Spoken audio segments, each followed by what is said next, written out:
आणि क्षेत्र फार मोठं द्राक्ष एरिया हा 78-75 पासून आमच्या द्राक्ष एरिया आता 3 पिढ्या आमच्या गेल्यात ह्याच्यामध्ये द्राक्ष बघितला पाहिजे त्याच्यामधून तुम्ही नेला पाहिजे. तुम्ही काल बोलला त्या पद्धतीने आम्ही जमलो काय आमचा तुमचा विरोध आहे ही भावना तर आम्ही आमचा विरोध आहे पण लोकशाही मार्गाने विरोध आहे. आणि आमची एक विनंती आहे तुम्ही आता आला इथं बघा आमचं आंदोलन झालं फक्त आम्हाला मोजून तुमचे 5 मिनिटं द्या. आमचं एक घर आहे त्या घरावर तुम्ही फक्त 5 मिनिटं या तिथून क्षेत्र बघा. सांगितलं ना मी मंगळवारी येणार आहे. आज पण काय आहे आता 11 वाजता मतदार यादीचीच मीटिंग आहे. ओके सर त्यामुळे ती मला राजकीय पक्षांना मी टाइम दिलाय त्यामुळे तो टाळता नाही येणार.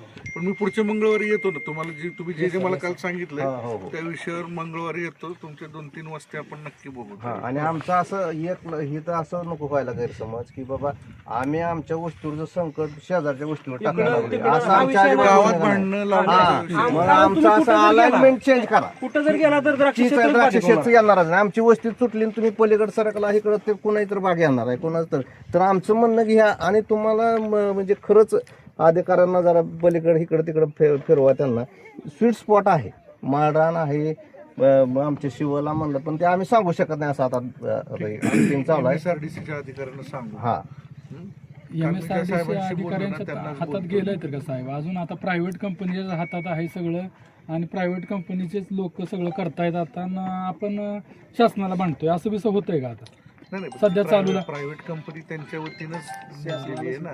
तो एक रिपोर्ट तुम्ही आमच्या इथला करकमचा एक मी काय म्हणतोय तर जे प्रायव्हेट कंपनीचे जे सर्वे करतायत लोक त्यांना तुम्ही सूचना कराव्या.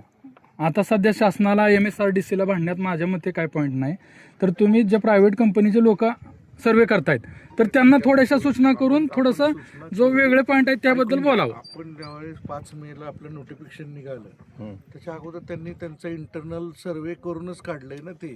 त्यामुळे त्यांचे आपल्याला शासनाशीच हे करायचंय बरोबर. आणि त्यांचे प्रतिनिधी म्हणून आम्ही तुमची भावना आमची व्यथा तुमच्या मार्फत तुम्ही कलेक्टर साहेबांमार्फत वर पाठवा एवढं फक्त 5 आम्हाला. तारखेला पडलेलं गट आणि त्याच्यानं काल जे अधिकाऱ्याने सांगितलं की हे जे सर्कल पडते सर्कल मधलं जर तुम्ही अधिग्रहण करणार आहे तर ती जर अधिग्रहण होत असेल तर मग आमची इथली शाळेची 5 मेच्या नोटिफिकेशन मध्ये ते सर्कलचे आतले गट आले. हो आले सगळे आले. मग एक आहे की 5 मेला जे गट आले ते त्यांच्या विचाराधीन आहे. आहेत त्याला एक नोटिफिकेशन आणखीन निघणार क्षेत्रफळ टाकून. नाही त्यात क्षेत्रफळ आहे की सर अजून व्यवस्थित रीतसर आता काय झालंय फक्त आमच्याकडे तुमच्या हरकती दाखल फक्त उपगट नाही तर आता कसं होतंय आता माझा वैयक्तिक सांगतो जे मोठा गट आहे 1090 खूप मोठा गट आहे त्यातलं फक्त 2 हेक्टर 54 आर असं क्षेत्र आहे म्हणजे ते सगळंच पूर्ण क्षेत्र घेतलेलं नाही बाधित क्षेत्र असं त्यांचं व्यवस्थित आहे त्या नोटिफिकेशन मध्ये.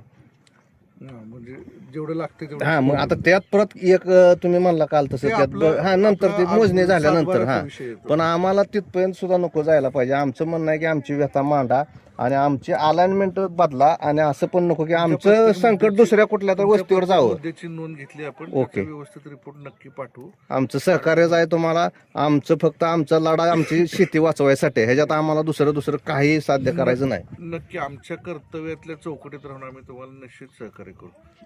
थँक्यू. ठीक.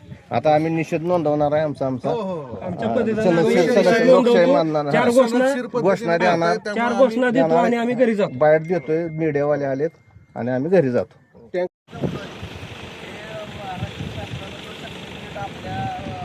जाणार आहे त्याचा तर सध्या आज काय सर्वे चालू आहे त्याच्यासाठी आपण त्याचा निषेध करायसाठी या रस्त्याचा निषेध करायसाठी लोकशाही मार्गाने आपण ते आंदोलन करत यासाठी जमलोय. तर शासनाला एवढंच आमचं सांगणं आहे की आमच्या भागात द्राक्षाच्या बागाचं जास्त नुकसान होतंय. आमच्या पाईपलाईनिंगचं नुकसान होतंय.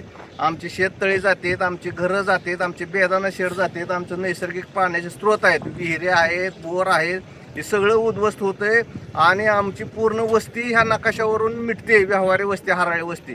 तर आज या ठिकाणी आम्ही ह्यासाठी जमलोय की हा जो नवीन शक्तीपीठ मार्गाचा अलाइनमेंट आहे त्याला विरोध करण्यासाठी आम्ही जमलोय ना. आम्ही त्याला सनदशीर मार्गानं पण लढत आहोत आणि रस्त्यावर उतरून सुद्धा आम्ही लोकशाही मार्गाने ह्याचा तीव्र निषेध करतोय. तर आमचं एकच मागणं आहे की हा शक्तीपीठ रद्द झाला पाहिजे हे अलाइनमेंट रद्द झालं पाहिजे. यातून आमचं करकमगाव व्यवहारी वस्ती आमच्या बागा वाचल्या पाहिजेत. तुम्ही न्याय व्यवस्था आहे तुम्ही ते न्याय तर द्यायचा विषय झाला त्या हरकतीवर त्याच्यावर काय अजून माझी ऑर्डर कुठं निघाली? ऑर्डर निघाल्यावर त्याच्यावर तुम्हाला उत्तर कळत. आता हे वकील आहे, त्यांना माहिती आहे. अजून भूसंपादन अधिकारी म्हणून ऑर्डर आहे का? पण त्या हरकतीवर काहीतरी विचार व्हायला नाही पाहिजे. नाही, करणार की, तुम्हाला कळवणार की. न्याय व्यवस्था मग असं एकदा ऑर्डर काढल्यावर तुम्हाला कळवणार ना त्याच्यावर. साहेब आज आमचं एक अजून म्हणणं आहे. कायदेशीर आजचं टप्प्या जे काम चालू आहे त्याच्याबद्दल सुद्धा आम्हाला काही सूचना नाहीये. आम्हाला काहीतरी सूचना झाली, ह्या पाहिजे नाही विषयावर का? चर्चा झाली आपली. चल विसरता होत असं सांगायचं. आमच्या भागातनं शक्तीपीठ रोड जाऊनी पहिला मुद्दा ही माझा. दुसरी गोष्ट आमचं सगळं बागायत क्षेत्र जातंय. जवळजवळ 60 ते 70 पाईपलाईनी उद्ध्वस्त होते ते. आणि आमचं सगळं जीवनच संपत आहे. इथं संपवायची आमची तयारी बी आहे. ही शासनानं आमची दखल घेऊन आम्हाला योग्य न्याय द्यावा. शक्तीपीठ मार्ग रद्द करावा.